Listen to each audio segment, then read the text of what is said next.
ඔයා දන්නවද අතීතයේ ජීවත් වූ සතුන් අතරින් සිමිලෝඩන් ව්‍යාඝ්‍රය ඉතාම සුවිශේෂී සතෙකි. ඔවුන් ඉතා දරුණු මාංශ භක්ෂක සතෙකි. සිමිලෝඩන් වඩාත් කැපී පෙනෙන ලක්ෂණයක් වන්නේ උඩ හනුවේ පිහිටා ඇති අඟල් 7 සිට 11 දක්වා දිගැති කඳුවකට සමාන දත් දෙකයි.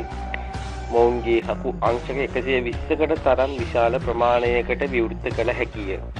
වර්තමානයේ සිංහයෙකුට විවෘත කළ හැක්කේ අංශක 65ක් පමණි. මොවුන් වර්තමානයේ ව්‍යාඝ්‍රයන්ට වඩා ශරීරයෙන් වෙනස්ය.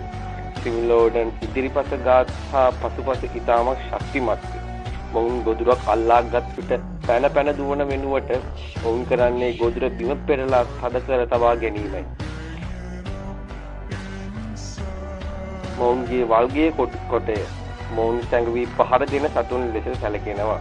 සිමිලෝඩන් දඩයම් කළේ ඉතා බුද්ධිමත් ආකාරයටයි. මොවුන් දඩයම් කළේ මී හරකුන් කුඩා අලිපැටවුන් සහ අශ්වයින්ය. විද්‍යාඥයෝ විශ්වාස කරන පරිදි සිමිලෝඩන් යනු තනිව ජීවත් වූ සතෙකු නොවේ. මොවුන් සිංහයන් මෙන් කණ්ඩායම් වශයෙන් ජීවත් වී තිබෙනවා.